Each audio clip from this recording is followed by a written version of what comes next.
상당히 빠르고 예측할 수 없는 전개로 많은 인기를 얻고 있는 드라마 재벌집 막내 아들.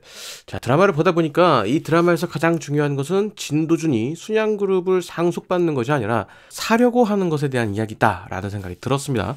이에 대한 저의 생각 간단하게 이야기를 해보도록 하죠. 극중 주인공 진도준은 드라마 초반만 하더라도 순양을 사겠다는 말을 하며 큰 포부를 밝히는 모습이었습니다.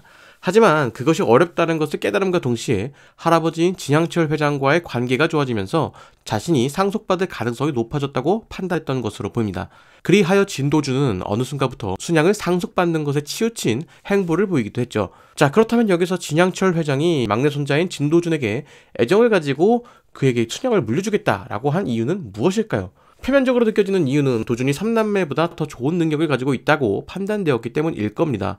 극중 설정상 미래를 알고 있는 도준은 손대는 일마다 크게 성공하게 되고 이를 통해서 꽤나 많은 돈을 벌어들이게 되죠. 나름 사업적으로 성공한 능력 있는 청년으로 보인다라는 것입니다. 하지만 그렇다고 집안에서 가장 아랫서열인 막내 손자를 그룹의 계승자로 지정한다는 것은 쉬운 일은 아닐 겁니다. 적어도 둘째 아들 동기는 나름 사업적인 마인드도 가지고 있고 계산도 빠른 인물이기 때문에 나름 후계자로 인정받을 만한 인물이었지만 이전까지 진양철 회장이 가지고 있던 장자승계 원칙 때문에 크게 빛을 못한 케이스이기도 하거든요. 그런데 도준의 경우 장자승계 원칙까지 깰 정도로 진양철 회장이 상당히 아끼는 인물이었다라는 것입니다.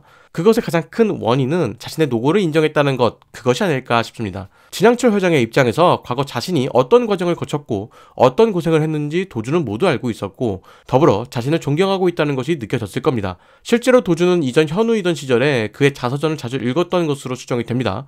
그렇지 않다면 자서전 속 내용을 자세히 그리고 정확히 기억하기 어려울 겁니다. 즉 이전부터 현우의 마음속에는 진양철 회장에 대한 존경심이 있었을 겁니다.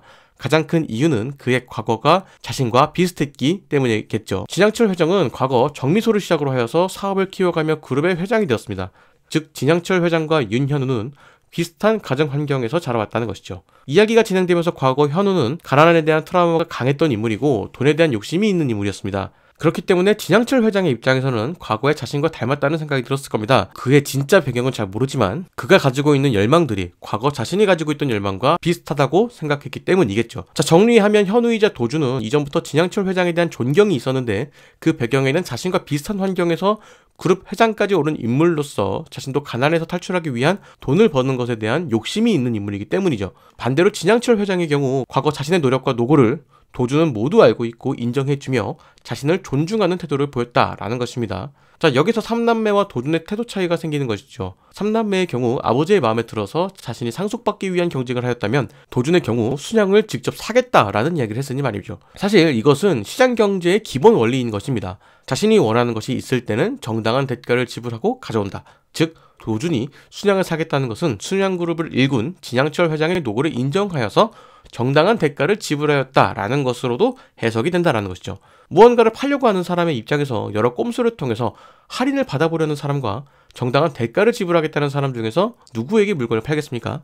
당연히 정당한 대가를 지불하겠다는 사람 아닐까요? 자, 다르게는 경영권 싸움을 통해서 경영권을 얻게 된다고 하면 누군가에 의해서 뺏기기도 쉬울 겁니다. 그것을 보여준 것이 바로 14화에서 이항제의 행보가 아닐까 싶습니다. 14화에서 도준의 뒤통수를 치고 순양 지주회사의 대표로 선임되지만 곧장 진성준에게 뒤통수를 맞게 되는 모습이 등장하죠. 이처럼 누군가의 도움으로 인해서 경영권을 얻게 된다면 그 사람으로 인해서 경영권을 잃게 될 수도 있다라는 것입니다. 자, 그렇기 때문에 진양철 회장의 말이 더더욱 생각나는 것입니다. 절대 그 누구도 믿지 말래. 여기까지 도준이 순양그룹을 사는 것에 대한 그 의미에 대해서 좀 이야기를 해봤고 지금부터는 이 드라마가 이야기하고 있는 수많은 이야기 중에서 한 가지에 대한 이야기를 좀 해볼까 합니다. 제가 생각하기에 궁극적으로 이 드라마가 말하고 싶은 이야기는 출발선상이 다른 사람들에 대한 이야기를 하고 싶었던 것으로 보입니다. 극중 도준은 동기인 민영에게 출발선에 대한 이야기를 합니다. 현우였던 과거를 생각하면 지금의 도준은 상당히 좋은 환경인 것이죠. 그런 환경에서 아무런 걱정 없이 공부를 하며 살아왔기 때문에 서울대 법대에 수석 입학을 하였고 그럼에도 경제 관련 부분에서도 자신의 능력을 발휘하고 있습니다. 자, 그런데 문득 이런 생각이 들었습니다. 아무리 공부를 열심히 하여서 지금의 도준이 되었다고는 하지만 저 개인적으로는 과거의 현우 또한 충분히 능력이 있는 사람이 아니었을까 생각합니다. 마치 이항제 실장처럼 말이죠. 공장에서 실작하여 고졸임에도 미래자산관리팀 팀장까지 오르며 어느 정도 그 능력을 인정받은 것이죠. 그럼에도 그는 다른 사람들에게 학력 때문에 무시를 받기도 합니다. 더불어 도준의 입장에서 미래에 벌어진 일들에 대해서 정확하게 기억하고 있는 모습을 보면 과거 현우였을 때부터 시사 및 경제에 많은 관심을 가지고 있는 인물이었기 때문에 그것을 정확하게 기억하는 것으로 보인다라는 것이죠.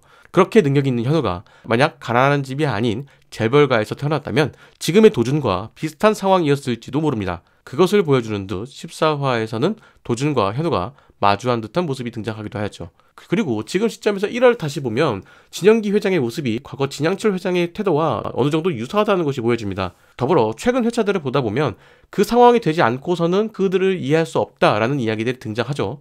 즉 위치가 사람을 만든다라는 이야기가 형성되는 것으로 보이는데 이후에는 어떤 행보를 보일지 그것도 궁금하네요.